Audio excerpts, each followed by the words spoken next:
朋友们好，欢迎来到江峰世界。这几天啊，不管是喝茶遛鸟的，还是翻墙出来看世界的朋友，海外华人政论圈从 X 平台到 YouTube， 大家从早到晚都在问同一个热得发烫的问题：新疆那位刚栽了，这下一个会不会就是胡春华？大家盯着小胡不是没有原因的。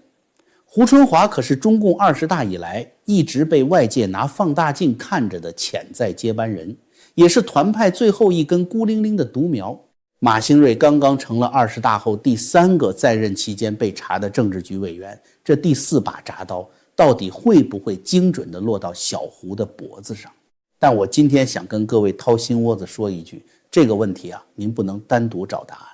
在回答胡春华是不是下一个之前，我们得先弄明白中南海里刚刚发生的一件堪称中共建政以来极为罕见的奇闻。为什么中南海那位要把一个已经退休了整整6年的老部下反复从家里叫出来，深夜直奔中南海去办一个现役的军委副主席？您要是把这个老将出马的哑谜给解开了，胡春华的命运乃至整个中共政局今天的真实底色，那就像是清水里的玻璃球，全都透亮了。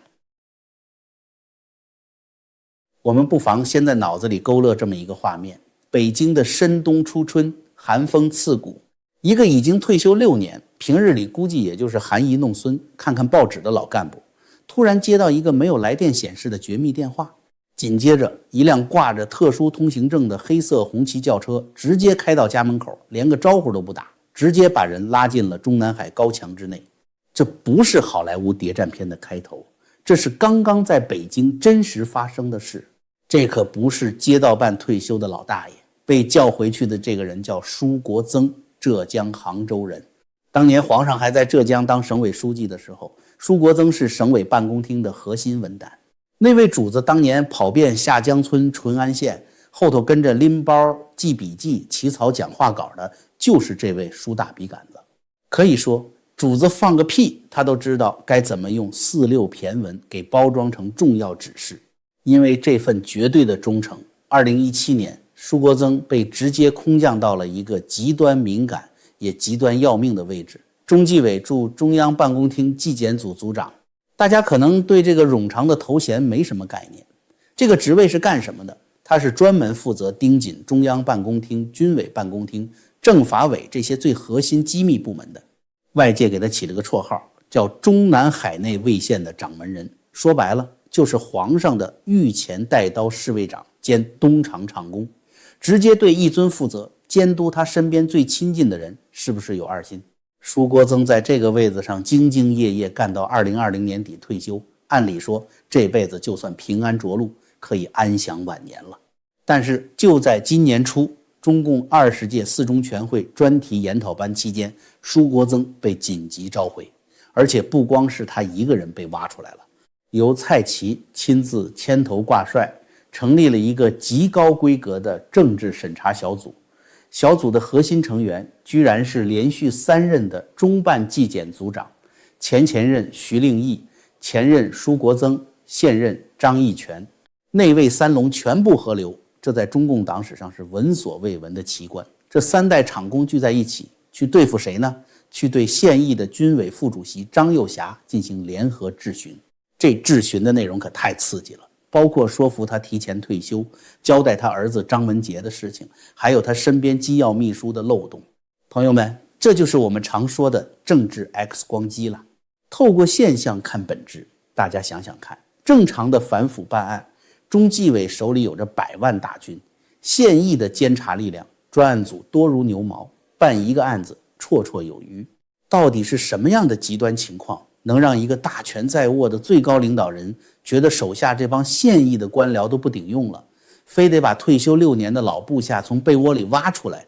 跟现任的搭班子一起办事？我们回顾历史，在中共党史上，只有毛泽东在文革前夕觉得整个党的官僚系统、公检法全都不听使唤了，才绕开常规机构，搞出个中央文革小组。当今圣上今天启动这条最私密、历史最悠久的忠诚资产，其实向全世界暴露了一个致命的秘密：他不信任现在手底下的任何正规官僚管道了。中纪委的人他不信，军纪委的人他更不信，他觉得满朝文武皆是两面人，只有当年跟在自己屁股后面写稿子的老兄弟才是绝对安全的。把退休的人反复叫回来救场，从来不是大权在握的标志，那是权力极度没有安全感，指挥链条已经生锈断裂的悲哀表现。理解了那位大当家内心深处的这种极度不安全感，我们再回头看张幼霞和刘振利被查的这第一进。这件事虽然1月下旬刚出来时，我就在节目里第一时间跟大家聊过了，但今天把时间线串起来看，有一个细节依然像是一件华丽龙袍上破的大洞，极其扎眼。直到今天，你在中纪委的官方网站上翻破天也找不到张幼霞这件案子的正式通报记录。大家回忆一下，1月24号那天，新华网和国防部网站确实发了一句话的通报，里头也按规矩写了经党中央研究。但最诡异的是，负责抓人办案的主力中纪委在自己的官方网站发布这个消息后，旋即光速删除，而且到现在都没有再重新挂上去。堂堂副国级现役军委副主席的案子，在最高纪律监察机关的网站上居然是查无此案，程序残缺到这个地步。为什么会这样？因为这根本不是一场正规的反腐审查，这是一场不讲武德的政治突袭。这就好像黑社会半夜去仇家抄家，跟正规法院白天拿着搜查令去执行的区别。一个从容有把握的领导人会慢慢搜集黑材料，让中纪委立案，开政治局会议，走程序定性，然后让官方媒体堂而皇之的通报天下。但一个怕夜长梦多，怕军队哗变，怕兵变逼宫的人，顾不上这些体面了，他只能让蔡奇和王小红带着特勤局的亲信直接冲进党校，先把人控制起来再说。这种先上车后补票，先抓人后补手续的粗暴做法，说明什么？说明一尊这次虽然是主动出击打敌人，但他手里的牌远没有外界想象的那么稳。他怕只要按正规程序走，消息一漏，底下那些枪杆子就会有异动，所以他只能用这种近乎黑帮火拼的手法。这哪里是自信，这分明是忌惮。如果说办张幼霞是主动突击但手里发抖，那到了马兴瑞这里，这种不稳就彻底变成了一场长达9个月的被动掩护与无奈割肉，这就是第二进。大家对比一下这两个人的时间线，张幼霞被抓，从动手到官宣不到4天，快如闪电，生怕出意外。而马兴瑞呢，从他去年底离开新疆神秘隐身，到今年4月初官宣被查，整整拖了9个多月。同样是政治局委员，为什么一个是闪电战，另一个却像是难产，拖了大半年？答案很简单，因为塔尖上那位一直在死保马兴瑞。马兴瑞可不是外人，他是根正苗红的航天系大员，也是习家军里被寄予厚望的实干派。更要命的是马兴瑞的家族底色，他的老家和彭丽媛的老家山东运城离得极近，两家算是正儿八经的世交。坊间早就传闻彭丽媛小时候甚至还去马家住过一段时间。就凭这层极其私密的世交关系，马兴瑞在官场上长期被视为夫人圈的核心成员，说他是皇上夫妇面前的大红人，一点都不夸张。这可是自家人，是本来要留着大用甚至进常委的人。那为什么最后保不住了？这就得说说这9个月里中南海里经历了怎样的暗流涌动。反习派或者说党内那些看不过眼的势力这次学聪明了，他们抛出的核弹级证据不是马兴瑞本人拿了几箱子现金，而是他妻子荣丽搞出的一个极其隐蔽也极其庞大的保险行贿网络。荣丽利用高端保险理财产品当作政治筹码，向各路高官的妻子和子女大规模输送利益。这种手段极其高明，我给你买一份巨额保单，少则几百万，多则上千万。送的人不觉得自己在提着现金行贿，收的人看着一张保单也觉得这只是理财产品，没有直接受贿的恐惧感。就这样，他们用金融工具把政治结盟伪装成了高端的人情往来。但这个雪球越滚越大，牵扯的利益集团太广了。当这些确凿的证据像雪片一样飞到案头的时候，那位大当家发现这盖子捂不住了。如果强行保下马兴瑞，不仅难以平息党内的悠悠之口，甚至会引发更大规模的政治反弹。我们来看看马兴瑞落马的通报。那份通报里通篇找不到同志这2个字。在中共的话语体系里，同志可不是见面打招呼的客套话，那是政治生命存续的认证标签。不称同志，就等于在官宣的同时向全党宣告，这个人政治上已经被判了死刑。这9个月的死保，最终换来的是一刀切断。这一次，包子是被动的，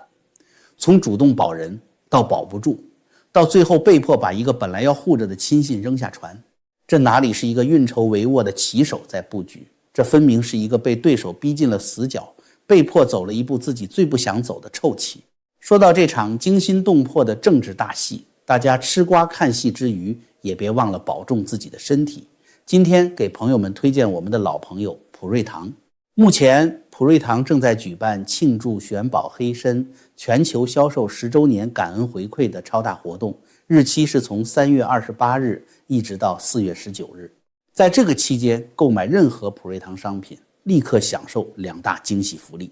第一，每满500美元就送您2颗原参，多买多送，上不封顶。第二，如果您单笔订单满3000美元，不仅送您12颗原参，还要额外再加赠1颗顶级的特级黑参原参。请大家多多支持江峰，点击视频下方的链接进店选购，结账时记得输入江峰的专属优惠码大写的 JF，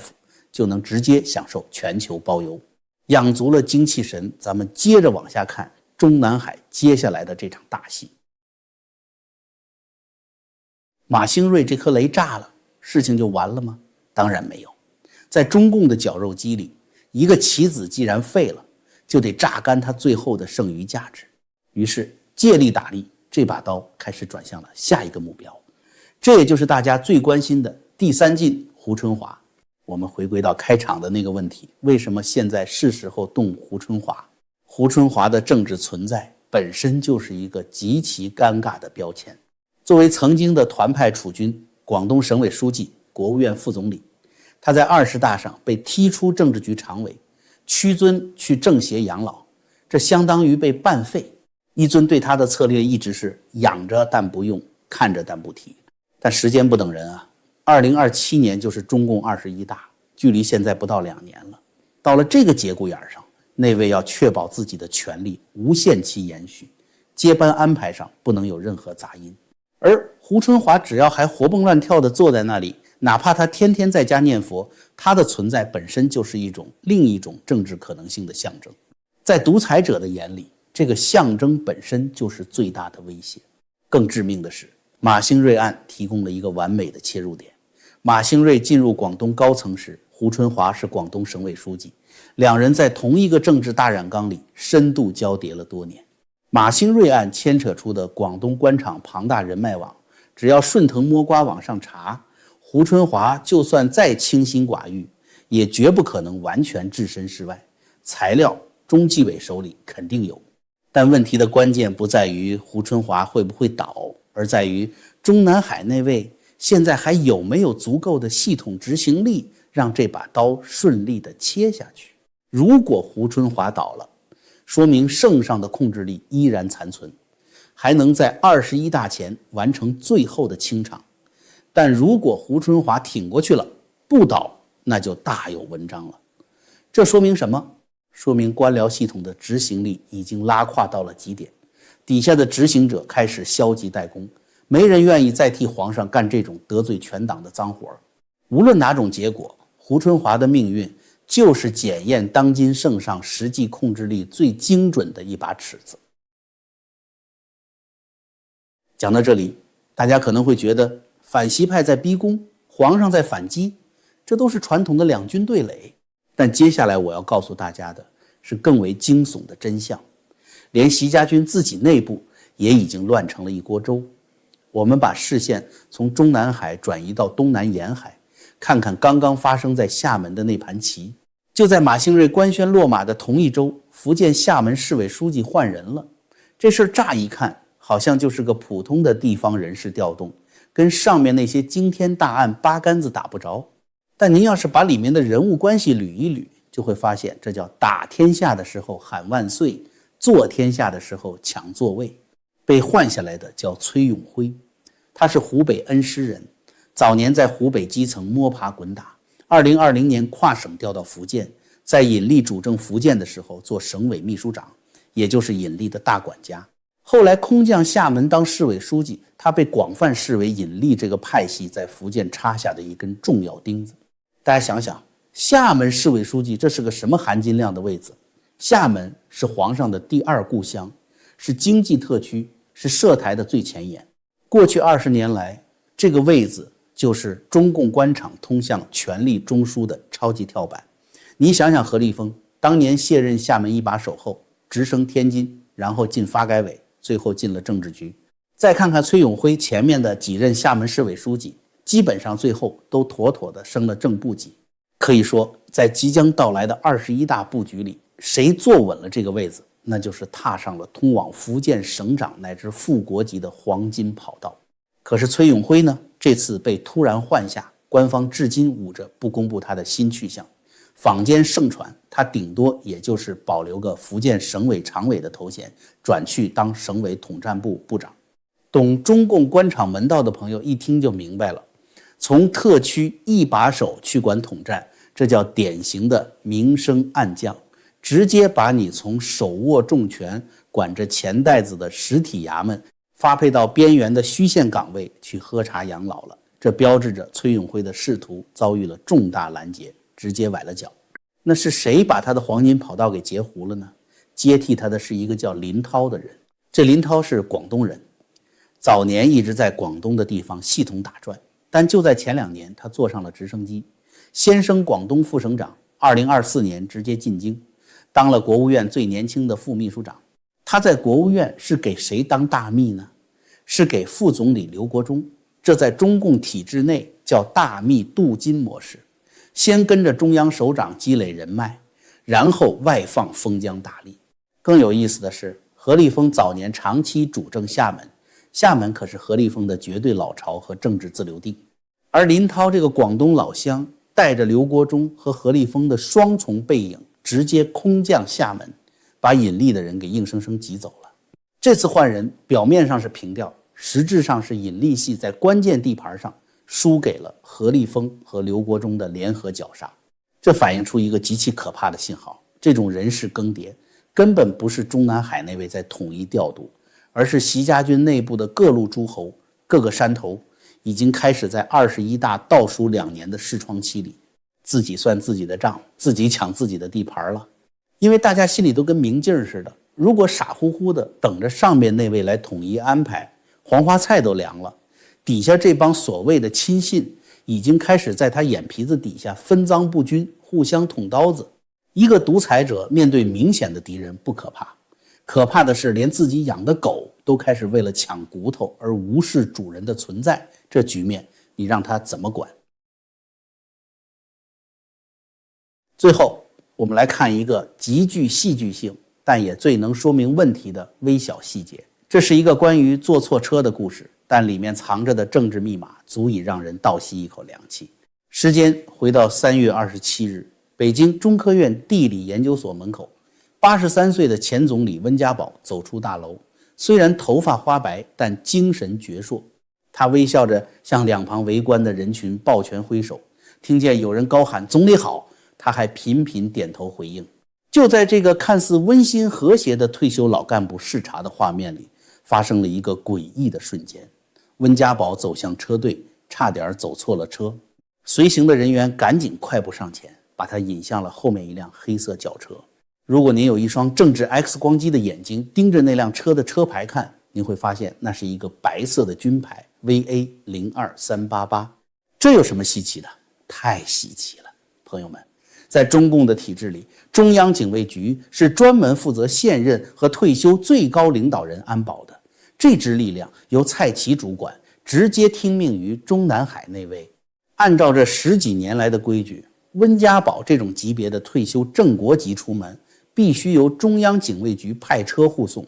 但是 VA 开头的车牌代表的是什么？是中央军委联合参谋部，这是正规的军事作战指挥系统，他们有自己的警卫车队。如果包子真的像他宣传的那样，对退休元老有着绝对的针插不进水泼不进的掌控力，温家宝出门坐的绝对应该是中央警卫局的车。现在他居然坐上了军委联合参谋部的车，这说明什么？这说明在温家宝的安保安排上有一个不完全向中南海那位汇报的系统在独立运作，军方有人在用自己的力量保护退休元老。朋友们，这就印证了我们之前节目里反复分析的一个判断。我知道有些朋友说根本就没有什么反习派，但这个 VA 车牌就是一记响亮的耳光，它证明了所谓军方与元老派联手的反习力量。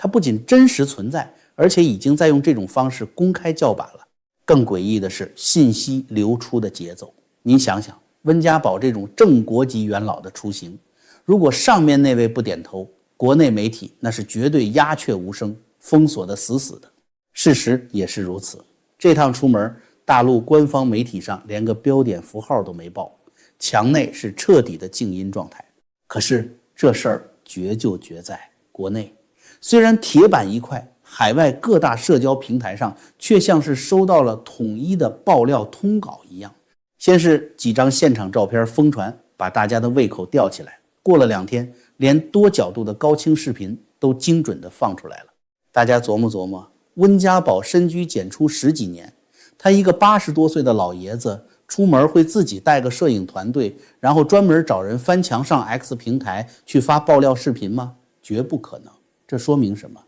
这说明整个行程、安保配置，乃至最后现场的拍摄和向海外递料的媒体操作，全都是有人在背后精心操盘的。而且这个操盘手的能力极大，大到不仅能调动军委的车，还能完全绕开中央办公厅的正常审批轨道，直接突破中南海的铜墙铁壁，把高层的动态精准投放到海外，故意给全世界看。从厦门市委书记的椅子被底下人抢来抢去，到退休元老出门坐上了一辆不属于皇上管辖的军车，再到军队护卫系统的悄然异动，这每一层都露出了那位大当家已经管不全、压不住的巨大缺口。这个庞大官僚机器的指令链已经不再是从顶端到末梢的一条直线，而是四处漏水，各自为政了。现在我们终于可以回到开场的那个问题了，胡春华会是下一个吗？当我们看懂了舒国曾这内卫三龙被逼着重出江湖，看懂了抓捕张幼霞时那残缺的程序和颤抖的手，看懂了马兴瑞案9个月的死保与无奈放弃，看懂了厦门官场习家军内部的赤裸裸抢班夺权，